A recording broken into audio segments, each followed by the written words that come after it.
A company proposing a carbon capture pipeline that would span 5 states, filing more than 80 eminent domain lawsuits against landowners in South Dakota. One farmer caught this footage of scouters on his private property surveying for construction points.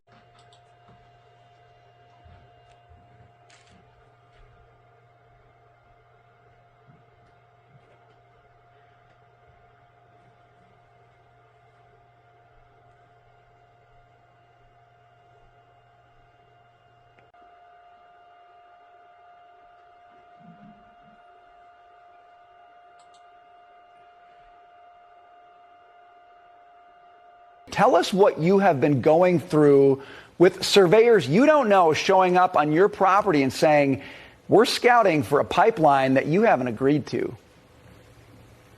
Well, for one, thanks for having us on here, me having me on and everybody fighting this pipeline. I left to go plant the one day. It's gone on the tractor. It wasn't around here at all. In fact, I was 10 miles north of here.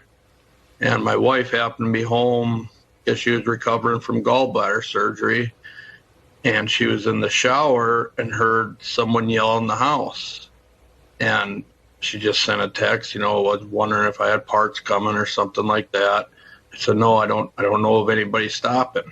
She just turned the cameras on, our cow cameras we got watching the lots when we calve and all that.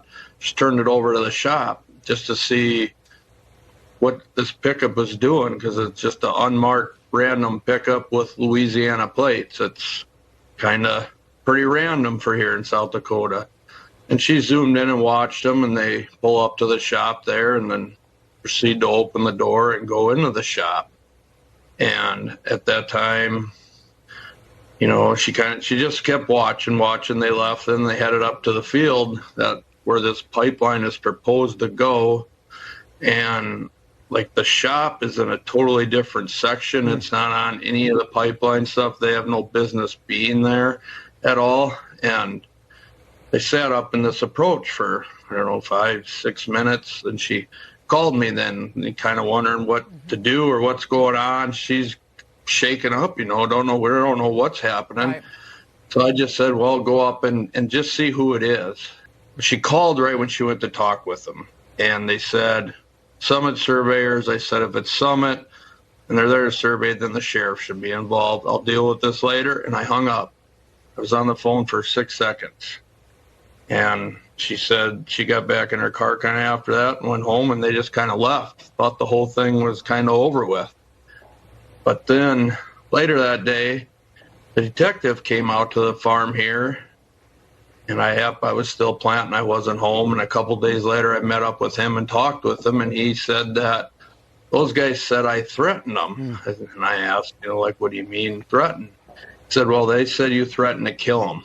I said, I wasn't on the phone. I talked with them for 6 seconds. I didn't say anything at all like that. That was never a thought. Because the judge in Brown.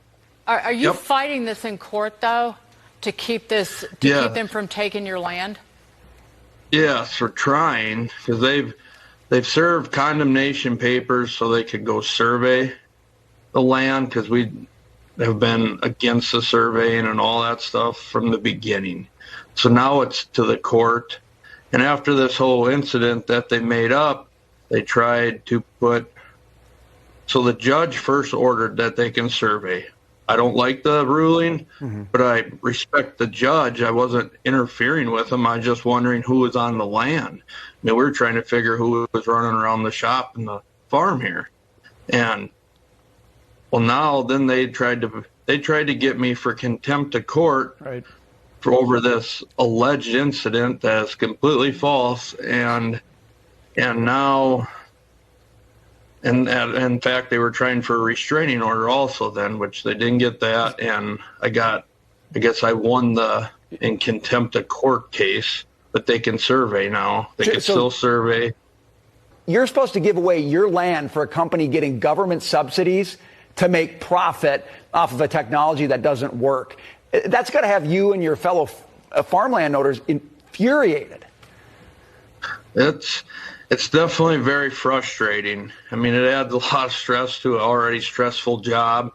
I mean, like where they got this proposed, I have a bunch of new trees planted. The kids and I have planted. We've watered because that's kind of where the kids want to go home and farm. That's where the herd expansion comes, so we can have more cows. Here's the goal that way. Well, if they put this pipeline through here, they change the entire future of the ranch here. And you're almost in disbelief this is even happening.